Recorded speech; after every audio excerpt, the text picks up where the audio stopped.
শহীদ রাষ্ট্রপতি জিয়াউর রহমান।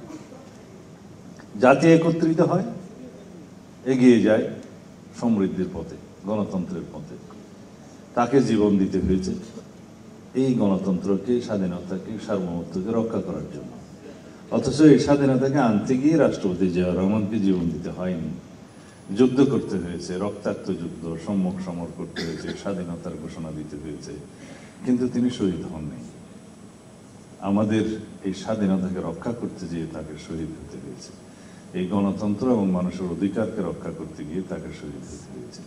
সেই জন্য বলি, বাংলাদেশ জাতীয়তাবাদী দল বিএনপির ইতিহাস মানেই স্বাধীনতার ইতিহাস। এই দলের ইতিহাস মানেই স্বাধীনতা এবং সার্বভৌমত্বকে রক্ষা করার ইতিহাস। এই দলের ইতিহাস মানেই একদলীয় বাকশাল ব্যবস্থা বিলুপ্তির মাধ্যমে বহুদলীয় গণতন্ত্র প্রতিষ্ঠা করার সাংবিধানিক ইতিহাস। এই দলের ইতিহাস সামরিক স্বৈরা শাসন বিরোধী আন্দোলন করতে করতে গণতন্ত্রের বিজয়ের ইতিহাস।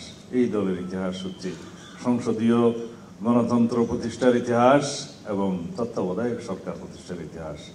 এই দলের ইতিহাস শহীদ রাষ্ট্রপতি জিয়াউর রহমান এবং বেগম খালেদা জিয়ার ইতিহাস হচ্ছে গণতন্ত্রের জন্য সংগ্রাম করতে করতে জীবন দেওয়ার ইতিহাস।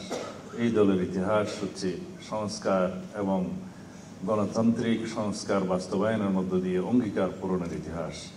অন্যদিকে আরেকটি দল ফেসিবাদী ফেসিস্ট আওয়ামী লীগের ইতিহাস হচ্ছে গণতন্ত্র হত্যার ইতিহাস, গুম, খুন, অপহরণ এবং বাংলাদেশের সম্পদ লুটপাটের ইতিহাস। বাংলাদেশে যত রকমের ফেসিবাদী আচরণ এবং সন্ত্রাসবাদী কর্মকাণ্ড প্রতিষ্ঠা হয়েছে, শত সহস্র মুক্তিযোদ্ধাদেরকে হত্যা করেছে, সেই ইতিহাস বাকশালীদের ইতিহাস। এই দুটোকে তুলনা করলে বাংলাদেশের মানুষ অবশ্যই বিএনপির পতাকা তলে ঐক্যবদ্ধ হবে এবং হয়েছেও তাই। কিন্তু আমাদের মনে রাখতে হবে যে ভালো রাজনৈতিক সংস্কৃতির চর্চা এবং প্রতিষ্ঠা লালনের মধ্য দিয়ে অপসংস্কৃতি, অপরাজনীতি এবং ফেসিস্ট রাজনীতিকে বিলুপ্ত করতে হবে। কারণ আমরা যদি ভালো আদর্শিক রাজনীতি উপস্থাপন করতে পারি, তাহলে পরে আওয়ামী লীগের সেই ফেসিবাদী আওয়ামী রাজনীতি বাংলাদেশ থেকে বিলুপ্ত হবে। সর্বক্ষেত্রেই আপনারা দেখবেন, বিকল্প যদি ভালো থাকে, অতীতের সমস্ত ফেসিস্ট অগণতান্ত্রিক শক্তির কোনো রাজনীতি বাংলাদেশে আর চেষ্টা করলেও প্রতিষ্ঠা পাবে না।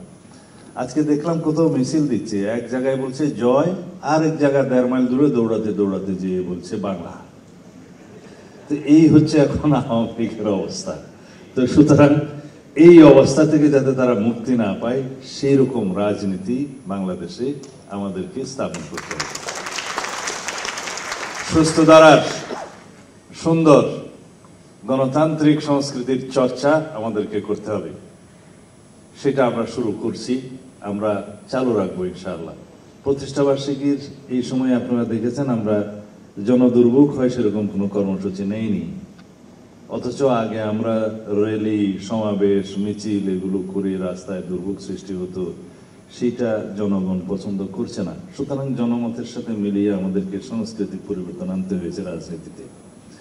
আমরা জনবান্ধব কর্মসূচি দিচ্ছি, আমরা নদী নালা আবর্জনা পরিষ্কার করছি, নালা নর্দমার আবর্জনা পরিষ্কার করার মধ্যে জনজীবনে আমরা স্বস্তি আনার চেষ্টা করছি, জনসাধারণ আমাদের সাথে যোগ দিচ্ছে।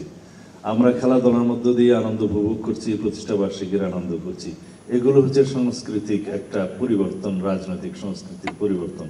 সুতরাং শুধুমাত্র ভোটের মাধ্যমে গণতন্ত্র প্রতিষ্ঠা হবে, এরপরে একদল ক্ষমতায় আসবে, 5 বছর পরে আরেক দল ক্ষমতায় আসবে, এটা রাজনীতি হতে পারে না। রাজনৈতিক ময়দানে আমরা